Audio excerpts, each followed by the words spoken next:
So my story begins as a second-year resident in family medicine.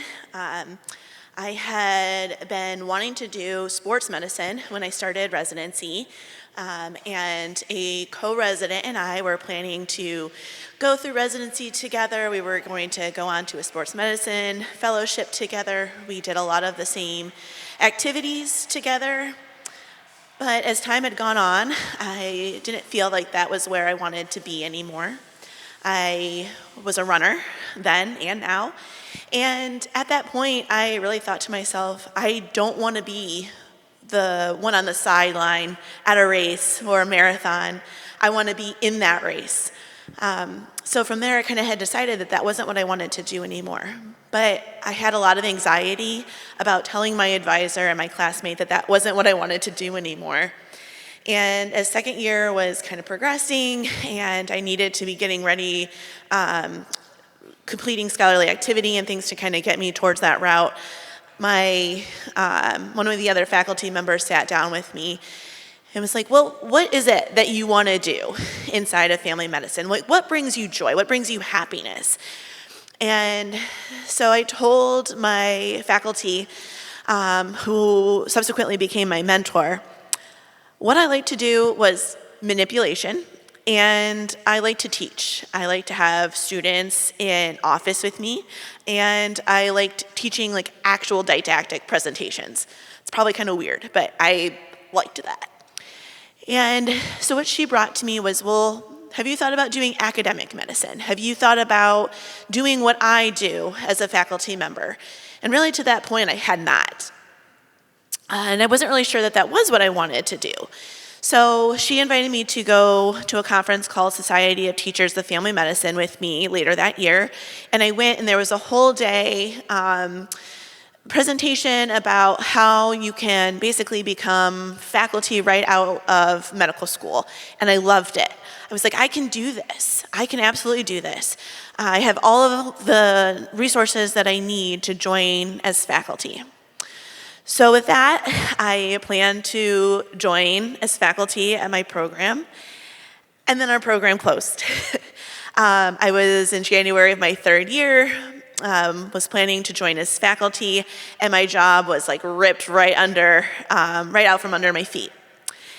So that was a whole experience for me and everyone around me.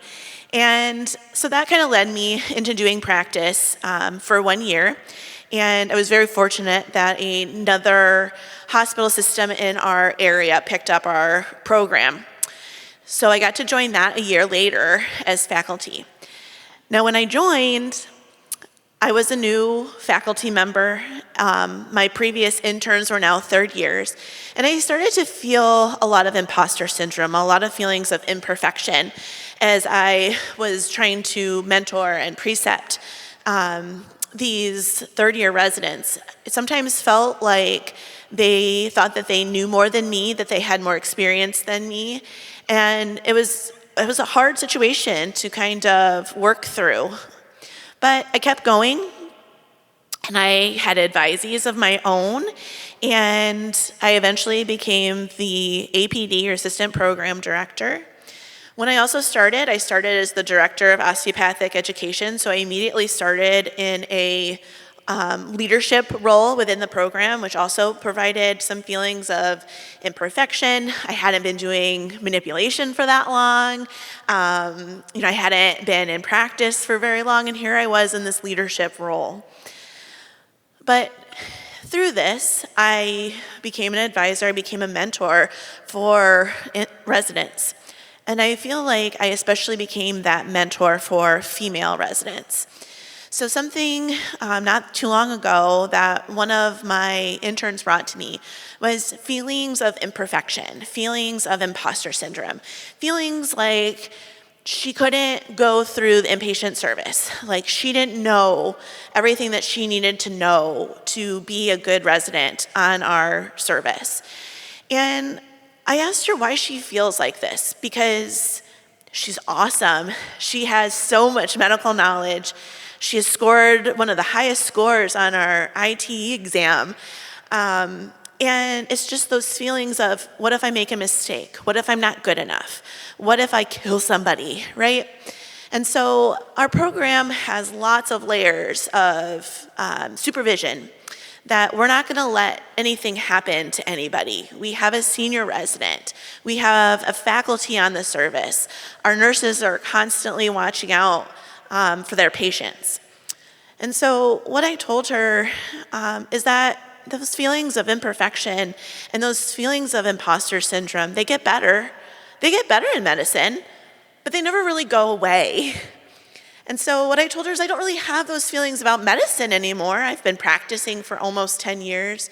I know how to look things up. I know how to find answers. I've lost patients.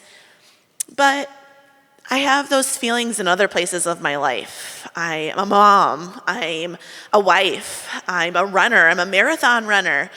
And I'm a friend. And I often feel like I'm imperfect in all those other areas.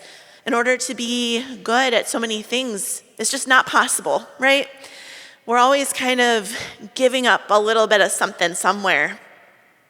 And so it's continuing to work through those things.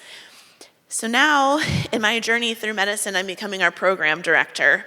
And those feelings are coming up again of, man, I'm still pretty young to be a program director. And maybe my years of experience aren't quite enough.